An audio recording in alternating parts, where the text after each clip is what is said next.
En esta ocasión me gustaría hacer una pequeña reflexión acerca de los límites del humor, la libertad de expresión y la corrección política. Un poco al hilo de algunas de las polémicas que han surgido recientemente, como por ejemplo el caso de Robert Bodegas y los gitanos, pero desde una óptica más general y sin entrar en los pormenores de cada una de ellas. En primer lugar, diré que si algo es susceptible de dejar de ser gracioso porque alguien lo considera ofensivo, pues entonces es que probablemente no era tan gracioso. Es más, hay muchos chistes que son graciosos precisamente porque son ofensivos, no a pesar de serlo, lo cual creo que de algún modo ilustra lo que quiero decir. Escuchad, igual es que yo soy raro, pero a mí si algo me hace gracia y punto, independientemente de quién pueda sentirse ofendido por ello. Lo demás son consideraciones que se pueden hacer al margen del humor, pero tengo la impresión de que cuando se critican ciertas formas de humor, no es necesariamente su gracia lo que se pone en tela de juicio, sino más bien su pertinencia y sus posibles consecuencias negativas. Soy consciente de que lo que se considera o no gracioso varía según el tiempo y el lugar. En este sentido, el humor es algo que depende del contexto sociocultural. Pero aún así, los cambios en el sentido del humor de una determinada sociedad suelen deberse más a factores morales, políticos y sociológicos que a motivos estrictamente humorísticos. Dicho de otra manera, no es que algunas formas de humor dejen de considerarse graciosas y por eso caigan en desuso. Es más bien que dichas formas de humor caen en desuso porque comienzan a considerarse inapropiadas y a generar cierto rechazo social, y con el tiempo terminan perdiendo su gracia. En cualquier caso, como digo, creo que el debate no debería girar en torno a si ciertos temas son o no graciosos, o si se puede o no hacer bromas sobre ellos. Básicamente porque sobre eso no hay mucho debate. De nuevo, lo problemático y lo ofensivo puede, al mismo tiempo, resultar tremendamente cómico y gracioso. No creo que a estas alturas haga falta que lo demuestre. Series como Los Simpsons, South Park o Padre de Familia, así como un sinfín de humoristas y comediantes famosos, ya se han encargado de hacerme el trabajo. La pregunta no es si ciertos chistes tienen gracia, sino si, a pesar de tenerla, pueden, o más bien deben, ser contados. Y distingo aquí entre poder y deber porque a título personal considero que en principio es lícito hacer humor con cualquier tipo de temática, por muy ofensiva o problemática que ésta pueda resultar.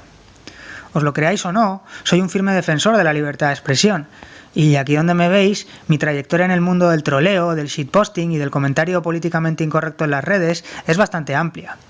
Sé lo que es pasarse el día posteando las salvajadas que muchos piensan pero nadie se atreve a decir, para epatar al personal y de paso matar un poco el tedio de una existencia vacía.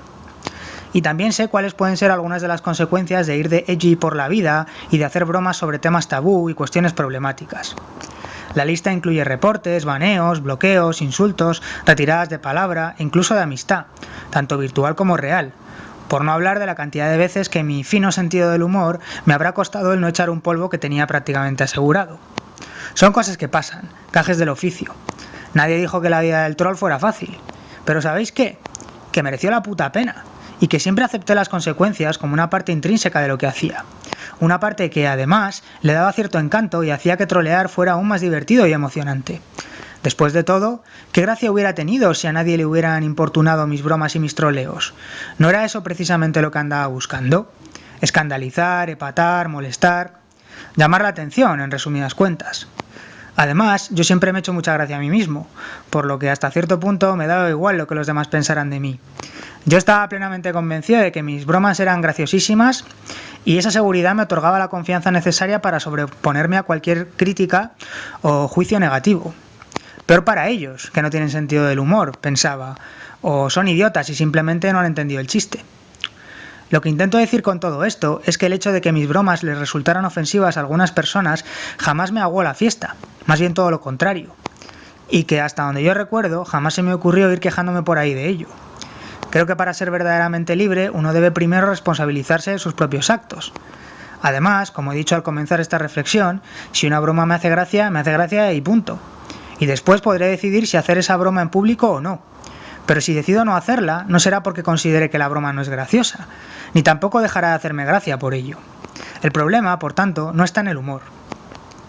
Y sin embargo, algunos parecen empeñarse en desviar constantemente el debate hacia la cuestión del humor, advirtiéndonos de que este último se encuentra en peligro de extinción. Pero tranquilos, el humor está sano y salvo y goza de buena salud. Como digo, lo que es gracioso no va a dejar de serlo de la noche a la mañana como por arte de magia. Para bien o para mal, este tipo de transformaciones llevan su tiempo. y aunque ello terminara ocurriendo, os aseguro que encontraríamos nuevas cosas graciosas sobre las que hacer chistes. De hecho, eso es algo que ya está ocurriendo, como lo atestigua la gran cantidad de metachistes que no paran de surgir acerca de la propia corrección política. ¿Dónde cojones veis el fin del humor? El humor no necesita defensores, porque se defiende él solo haciendo gracia. El humor, como las sociedades, evoluciona, pero no desaparece. ¿Cuál es el problema entonces? Pues tal y como yo lo veo, el problema es que algunas personas parecen no ser capaces de soportar la idea de que quizás algunas de las cosas que consideran graciosas puedan resultar ofensivas o problemáticas. Sin embargo, que un chiste sea o pueda ser ofensivo no implica necesariamente que ese chiste no pueda contarse igualmente. Simplemente quiere decir que quienes lo cuentan, así como quienes lo encuentran gracioso y se ríen de él, deberán correr el riesgo de que existan otras personas a las que no les parezca tan gracioso como a ellos, ni más ni menos. La idea de la autocensura es una perversión del término. La censura, para ser tal, ha de ser siempre algo externo. Que yo decida no contar un chiste por miedo a que resulte ofensivo no es autocensura. Es una decisión más de entre las muchas que puedo tomar basándome en un cálculo más o menos racional de costes y beneficios. Pero siempre que exista la posibilidad de que yo cuente ese chiste, por mucho que yo pueda granjearme la desaprobación social más absoluta, no se puede decir que haya censura. Lo que hay, en todo caso, es un clima social hostil a determinadas ideas y actitudes, que obviamente las desincentiva, pero que no por ello prohíbe su libre expresión. La decisión final sobre si expresar o no una opinión, o en este caso sobre si hacer o no una broma, potencialmente ofensiva, le sigue correspondiendo a cada persona individual en cada caso concreto. Y esto es aún más cierto en el caso de aquellos que se dedican profesionalmente al humor y a la comedia. No en vano, gran parte del encanto de ser comediante reside precisamente en esa incertidumbre derivada de la imposibilidad de saber, a priori, si el chiste que se va a contar resultará o no gracioso. Así, que el chiste que uno se dispone a contar resulte finalmente ofensivo es solo uno de los muchos resultados posibles de dicha acción. Pretender garantizar que un chiste no resultará ofensivo sería, en la práctica, lo mismo que pretender garantizar que ese mismo chiste resultará gracioso. Una aberración humorística que, esta sí, supondría una sentencia de muerte para el humor y una anulación del talento humorístico mismo. Lo que le quita la gracia a un chiste no es que algunos puedan sentirse ofendidos por él, sino más bien la eliminación de dicha posibilidad, la cual se encuentra en estado latente dentro de cada broma. Del mismo modo, si todos pudiéramos saber de antemano si un chiste será ofensivo o no, ser una persona graciosa dejaría de ser algo que requiere de cierto talento, y por tanto reservado a unos pocos. Precisamente porque parte de lo que implica ser gracioso es saber caminar sobre esa delgada línea que separa la genialidad de la grosería más chabacana. Por lo demás, aquellos que no pretendan dedicarse profesionalmente a la comedia y que simplemente se sientan molestos por esta nueva tendencia a aplicar la corrección política al humor, quizás deberían preguntarse por qué les incomoda tanto el hecho de que, de vez en cuando, se les recuerde que las cosas que les hacen gracia pueden ser problemáticas u ofensivas. Y es que, en el fondo, lo que parece subyacer a sus airadas y sonoras protestas no es una defensa del humor y de la libertad de expresión, sino más bien un miedo recalcitrante a la desaprobación y al rechazo social. En otras palabras, lo que algunos no parecen soportar no es que se les prohíba hacer chistes ofensivos o inapropiados, cosa que de momento no ocurre, sino que se les juzgue negativamente si lo hacen, que son unos cobardes que no quieren responsabilizarse de sus acciones, vaya. De nuevo, se quiera admitir o no, lo que se está reclamando aquí no es el derecho a expresarse libremente, es el privilegio de no ser juzgado por las opiniones que se expresan y de estar blindado frente a toda crítica. O, aplicado al humor, el privilegio de que nadie nos insinúe nunca que nuestras bromas son ofensivas o inapropiadas. Dejando a un lado las fallas en el concepto absoluto de libertad de expresión que semejante planteamiento pone de manifiesto, que la libertad de expresión de unos a veces puede ir en detrimento de la de otros, que la libertad de expresión puede entrar en conflicto con otros derechos, etc., es importante recalcar que la desaprobación y el rechazo social son una parte intrínseca de la propia libertad de expresión. Como ya comenté en otro de mis vídeos, rechazar una opinión es a su vez expresar una opinión. Y da igual que ese rechazo sea expresado por un solo individuo o por toda la sociedad en su conjunto. De nuevo, la opinión pública no es más que la suma agregada de las opiniones individuales de los miembros que componen una sociedad. Por ello, el rechazo social no solo no es algo reprobable, sino que es un mecanismo completamente legítimo con el que toda sociedad cuenta. Pero además, el rechazo social es uno de los medios más efectivos de los que disponen las sociedades para expresar su descontento con respecto a ciertas cuestiones y su voluntad de cambio. Y esto es algo esencial en relación a la cuestión que nos ocupa, Pues muchos de aquellos que se oponen a la corrección política lo hacen porque consideran que es demasiado pronto y que el movimiento de lo políticamente correcto pretende forzar unos cambios sociales que, por el contrario, deberían producirse de forma orgánica y natural. Dejaré para otra ocasión el debate sobre qué es exactamente lo que algunos entienden por forma orgánica y natural, y sobre si alguno de los miles de procesos de cambio social que se han producido a lo largo de la historia encajan o no con dicha visión idealizada de las transformaciones sociales. Ya os anticipo que la respuesta es no, y simplemente me limitaré a preguntar, retóricamente, que qué es el rechazo social que existe actualmente hacia ciertas cuestiones, sino un síntoma claro de que nuestras sociedades, o al menos una parte de ellas, están cambiando. Así las cosas, los autoproclamados defensores del humor deberían elegir entre oponerse al rechazo social que algunas de sus bromas producen, por considerar que de algún modo vulnera la libertad de expresión, o negar un cambio en la opinión pública del cual dicho rechazo sería el principal síntoma. Pero las dos cosas a la vez no, porque son incompatibles. En otras palabras, si existe un rechazo social hacia ciertas bromas y formas de humor, que es lo suficientemente generalizado como para llegar a resultar un obstáculo para la libertad de expresión de algunos, pues eso es un claro síntoma de que nuestras sociedades están cambiando. Y si, por el contrario, no existe tal rechazo y se trata solo de 4 niñatas histéricas llorando por Twitter, pues entonces no hay de qué preocuparse, porque eso no supone ninguna amenaza para la libertad de expresión de nadie. Y más bien es la actitud de los opositores a la corrección política la que es claramente alarmista, exagerada y quejumbrosa. No tengo nada personal en contra de la gente que se opone a los cambios sociales. De hecho, creo que es una opción perfectamente legítima. Pero creo que uno debe ser honesto al posicionarse ideológicamente, sobre todo respecto a ciertas cuestiones, en lugar de utilizar argumentos ambiguos y vagos para cubrirse las espaldas.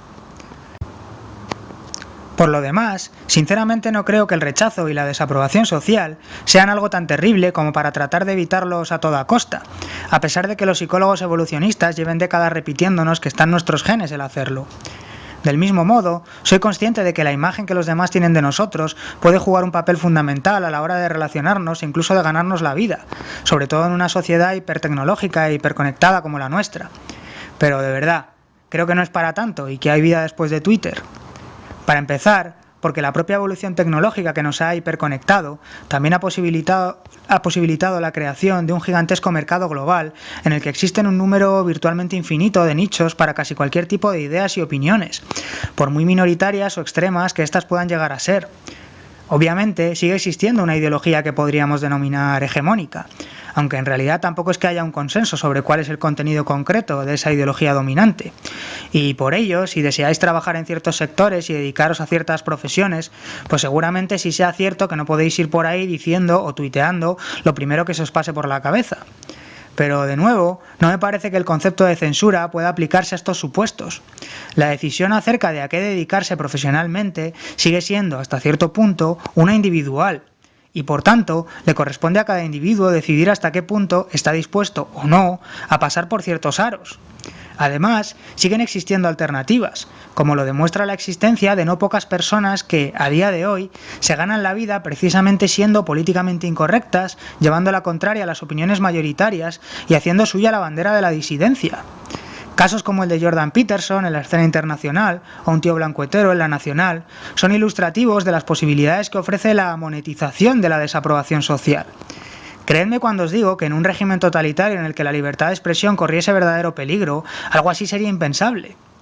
Es cuanto menos curioso que sean precisamente aquellos que han hecho de la incorrección política su forma de vida los que más se quejen de que ya no se puede ser políticamente incorrecto, sin darse cuenta de que ellos mismos son una prueba viviente de que no solo se puede, sino que a veces sale bastante rentable hacerlo.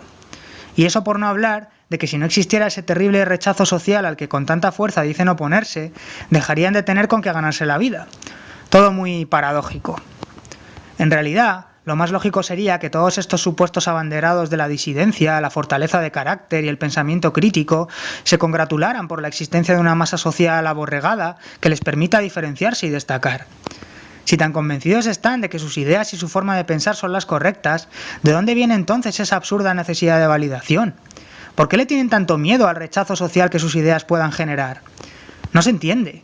Como digo, mientras sigan teniendo la posibilidad de expresar libremente sus ideas, y de momento no parece que vayan a dejar de tenerla, ¿No debería darles igual lo que los demás pensaran de ellos? ¿No deberían seguir riéndose de lo que consideran que es gracioso, con independencia de a quién pueda ofenderle, en lugar de pasarse el día quejándose y lloriqueando porque alguien no se ha reído del último chiste que acaban de contar? No sé, yo es lo que hacía, y lo sigo haciendo, y no me va tan mal. Al fin y al cabo, son ellos los que van de librepensadores y de espíritus libres. Ellos deberían ser los primeros en, parafraseando a Philip Brooks, no pedir en sus oraciones una vida fácil, sino la fortaleza para soportar una vida difícil.